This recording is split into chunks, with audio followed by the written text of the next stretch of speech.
केंद्रीय मंत्री जीतन राम मांझी ने केंद्रीय बजट 2026 पर कहा, मैं समझता हूं कि एमएसएमई के लिए ही ये बजट है, इसीलिए क्योंकि एमएसएमई भारतीय आर्थिक व्यवस्था का ऋण है और खेती के बाद सबसे ज्यादा, चाहे जीडीपी का मामला हो, चाहे उत्पादन का मामला हो, चाहे निर्यात का मामला हो, सब में हमारा एमएसएमई आगे है। इसी को दृष्टिकोण करते हुए इस बजट में जो हमारा 2025-26 में बजट 23,168 करोड़ का था, उसको इस बार 24,566 करोड़ का बना दिया गया है।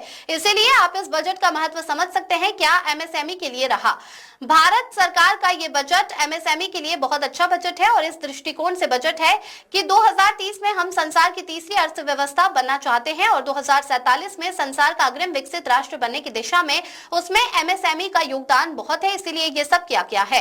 एमएसएमई के माध्यम से भारत की आर्थिक व्यवस्था को सुदृढ़ करने के लिए इस बजट में काफी प्रयास किया गया है, जो कि सराहनीय है। एमएसएमई के लिए ही ये बजट मैं समझता हूँ, इसलिए कि एमएसएमई भारतीय आर्थिक व्यवस्था का रीढ़ है और खेती के बाद, एग्रीकल्चर के बाद सबसे ज़्यादा, चाहे जीडीपी का मामला हो, चाहे मैन्युफैक्चरिंग का मामला हो, चाहे निर्यात का मामला हो, सब में हमारा एमएसएमई आगे है। और इसी को दृष्टिकोण करते हुए इस बजट में जो हमारा 25-26 में बजट था 23,168 करोड़ का, उसको इस बार बना दिया गया है 24,566 करोड़ का। तो इसलिए इस बजट का महत्व आप समझ सकते हैं कि क्या इनमें से किया जा रहा है। और फिर जो हमारे के यहाँ ग्रोथ फंड स्थापित करके छोटे छोटे उद्यमियों के लिए जो इक्विटी सपोर्ट किया गया है, उसकी राशि 10,000 करोड़ की बात है।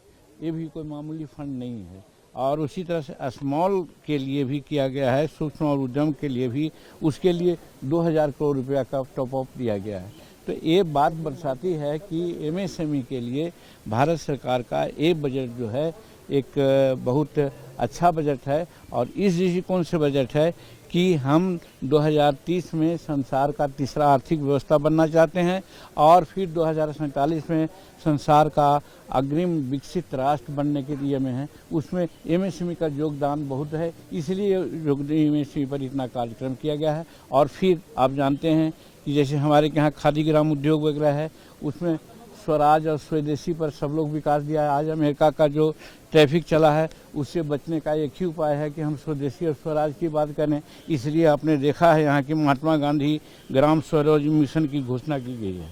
इसके माध्यम से भी हम खादी ग्राम उद्योग का विशेष बढ़ावा देंगे और आत्मनिर्भर होंगे, लोगों को नियोजन देंगे, हमारे यहाँ बेरोजगारी की व्यवस्था घटेगी। ये सारा ये बताता है कि एमएसएमई के माध्यम से भारत की आर्थिक व्यवस्था को सुदृढ़ करने के लिए इस बजट में काफ़ी प्रयास किया गया है, जो सराहनीय है। सर, ऑपोजिशन का कहना है कि ऐसा कुछ खास इस बजट में है नहीं और खोखला बजट बताया है।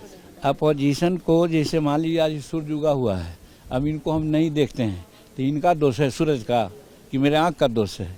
तो उसी प्रकार से बजट में इतनी सारी बात है, विजन है 2047 का भारत विकसित राष्ट्र बनाने का और 2030 के पहले हम तीसरा राष्ट्र बन जाएं, तो ये सब तो विजन है, इसके लिए किया गया है। तो खोखला कैसे हो सकता है? इसके लिए हर तरह से जितना विकास होना चाहिए, सारे विकास का कदम उठाए गए हैं। ये संतुलित बजट है।